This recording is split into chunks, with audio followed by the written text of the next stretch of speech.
In this video, I'd like to talk about what is blood pressure. And your blood pressure is related to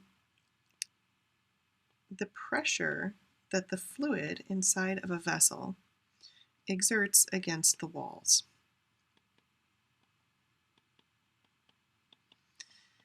Now, in this case, the more fluid that you have in the system, the more pressure is going to be exerted against these walls. When we think about this in the circulatory system, we can think about what's going on when your heart squeezes.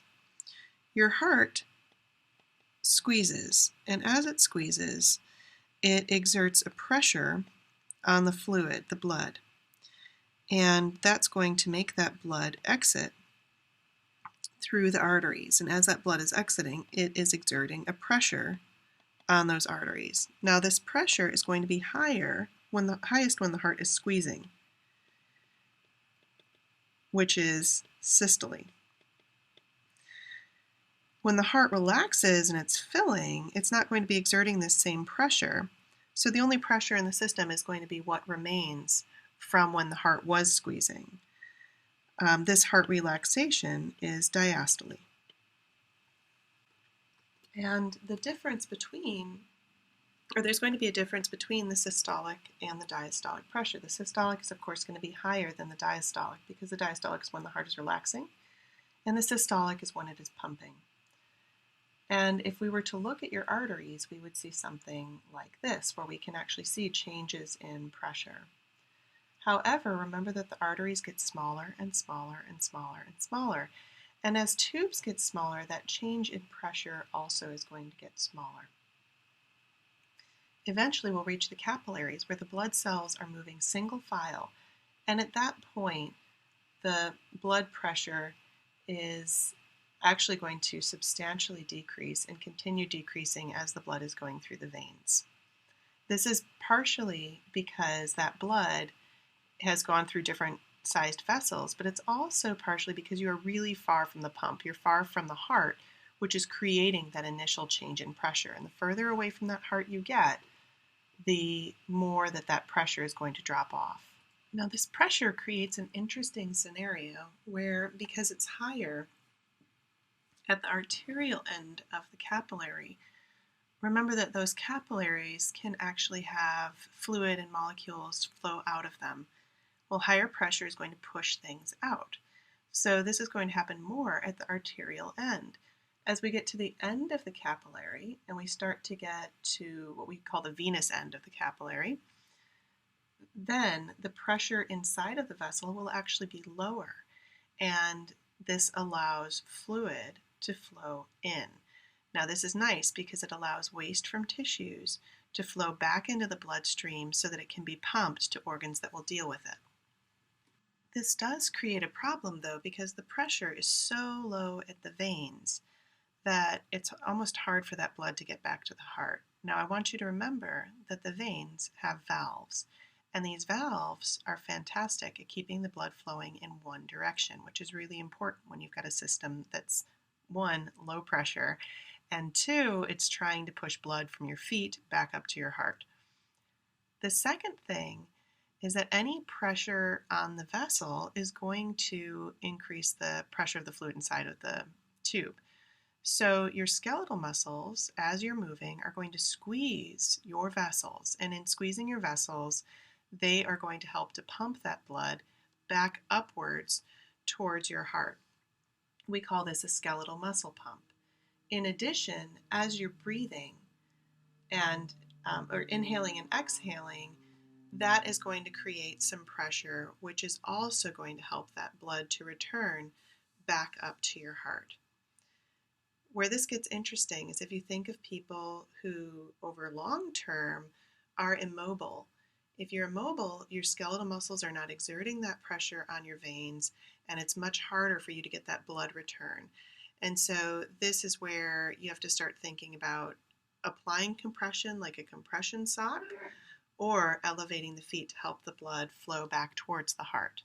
Now, one of the things that's important to think about with blood pressure is that flow and pressure are related. In fact, flow, meaning like of your blood, is proportional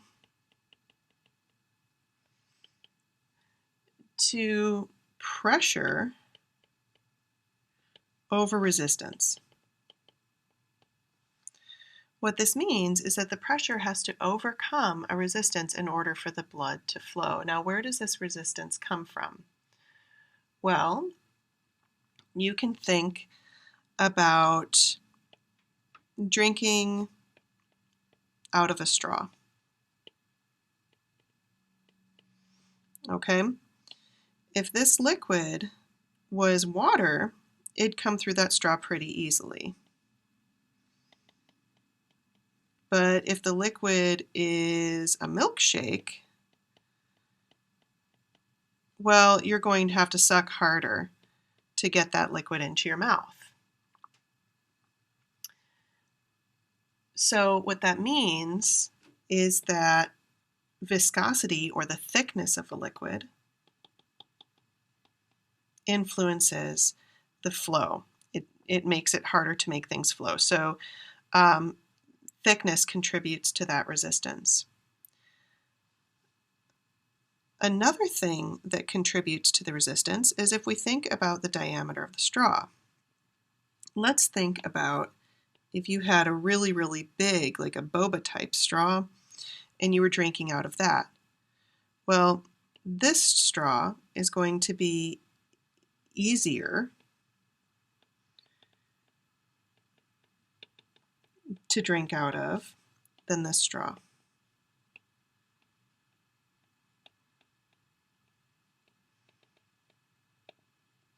So the diameter of the tube also influences the resistance, where larger diameters have a lower resistance than narrow diameters. The last thing is if we think about now, we have a really, really, really long straw. And to make it fit in my drawing, I'm going to make it one of these crazy straws. This is an incredibly difficult scenario because now you've got to make that liquid flow a really long distance. Oops.